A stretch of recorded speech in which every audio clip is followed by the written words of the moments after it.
This is Dan Shell reporting again from GIE Expo at the Dealer Pavilion reception. I'm with Doug Rosser of Piedmont Outdoor in Piedmont, Alabama.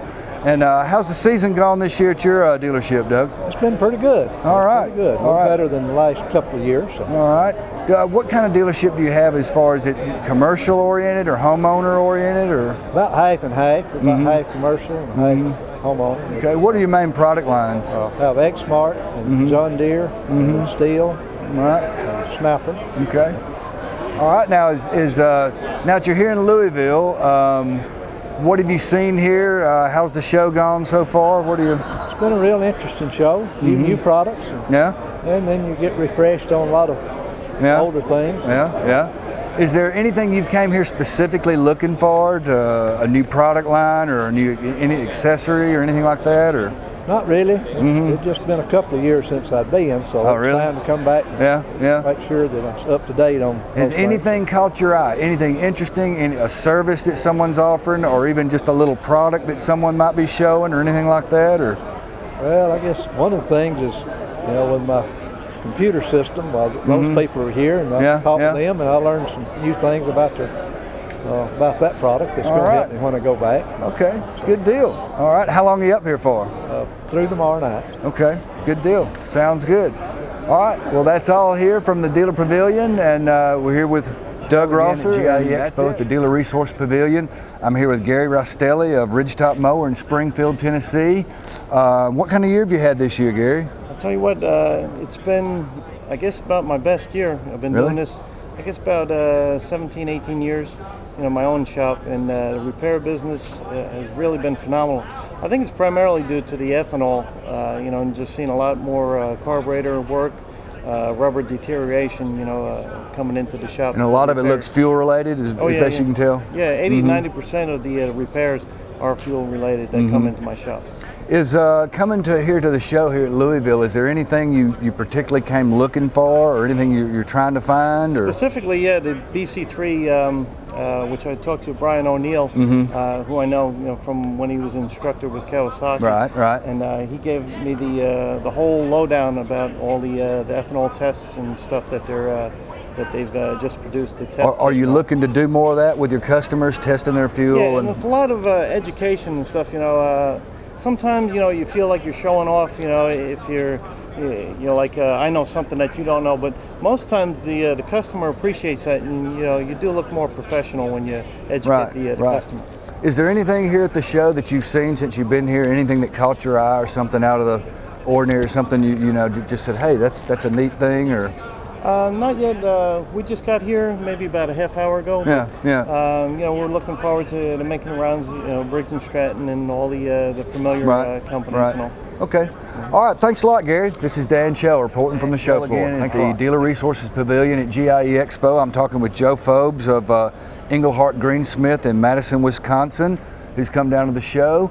And Joe, what kind of year have you had this year at your store up in Wisconsin? It's been a good year. Overall, we're seeing some growth over last year. I mean, the past couple of years have been a little bit of a change. The economy's been tough, but for the most part, we're getting through it very well. Okay.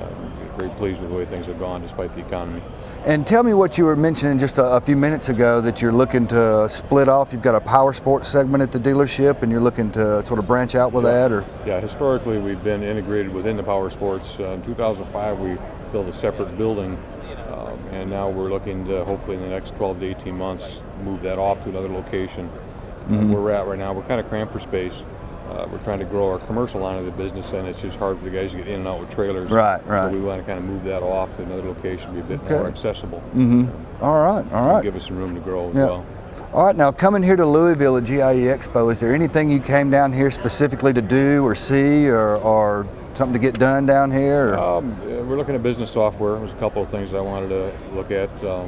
Right now we're using some software that's not so OPE friendly. It's great for power sports, not real good for outdoor power equipment. So I kind of wanted to get some hands-on with a couple of folks I knew were going to be here. And we're looking at a compact tractor line. So we got a couple that I'm looking to grow into. Is there anything that's jumped out at you, caught your eye here at the show, just in walking around? Any neat little accessory or anything like that, or some product? Not too much. I mean, I pretty well keep abreast of what's going on in the industry. So a lot of the new little things that they're pretty well aware of. The show's got. It's kind of nice to see this much stuff under one roof. That's the great thing about it. You can see anything you ever wanted to see about new lawn and garden, it seems. So yeah, made some good acquaintances here, and hopefully built some good relationships. A lot of the product lines we're, like I say, pretty familiar with. And, it's kind of neat to see some of the OPE providers and stuff. So it's nice. Okay. All right, Joe. Well, thanks for spending time with us. This is Dan Shell on the show floor here at GIE Dealer Resources Pavilion at GIE Expo. I'm talking with Dan Nagy of Nagy's Tractor Sales in Omer, Michigan. And what kind of season have you had so far at the dealership this year? We've had a good year this year, comparable to last year. Last year was a good year, and so far it's been good.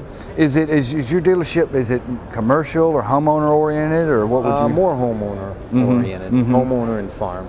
Yep. Have you seen many any what you would call maybe either ethanol or fuel related issues? Or have you had much of that up there? Yeah. Yes, we have. A lot of issues with fuel. Probably the number one problem we have with the 2-cycle stuff in the shop. Is there what kind of measures are you taking? Are you doing any as far as either educating your customers or providing? Well, educating our customers to keep in fresh fuel. Don't buy fuel any farther ahead than what you need to.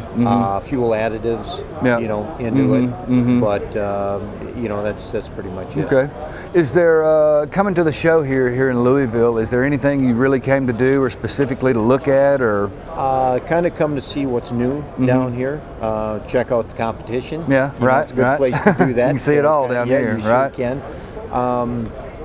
And then, of course, come for the seminars. I enjoy the seminars. I learn a lot from those. Is there any seminars that's really got your attention, or one that you really want to go see or hear about? Or the social media seminars. You're looking to do more of that at your dealership? Yeah, sure are. And we've just started doing more of that here in the last month.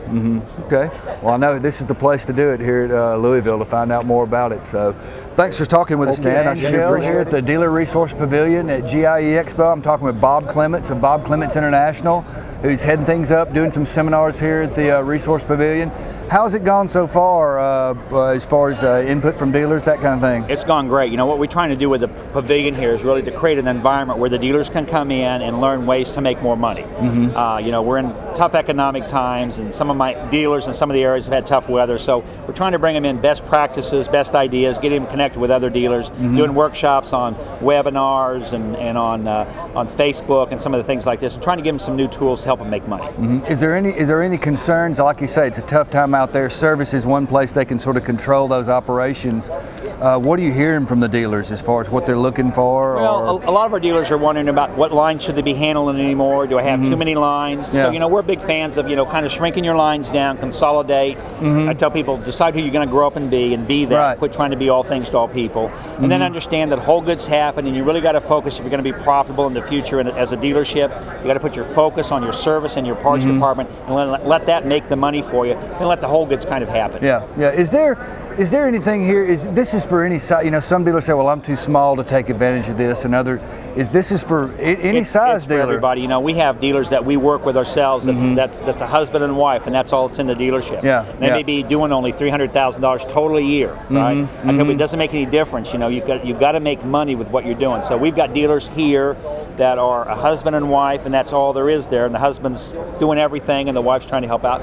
And then we've got dealerships that are here that's got 15 techs in them, right, in multiple locations. And I said it doesn't make any difference. It's universal principles is what we're trying to do here. Right. It all applies to everybody. So there's no too small or too large. It all fits here. Okay, great. Well, that sounds great, Bob. Dan Shell reporting here at GIE Expo. There's plenty of opportunity.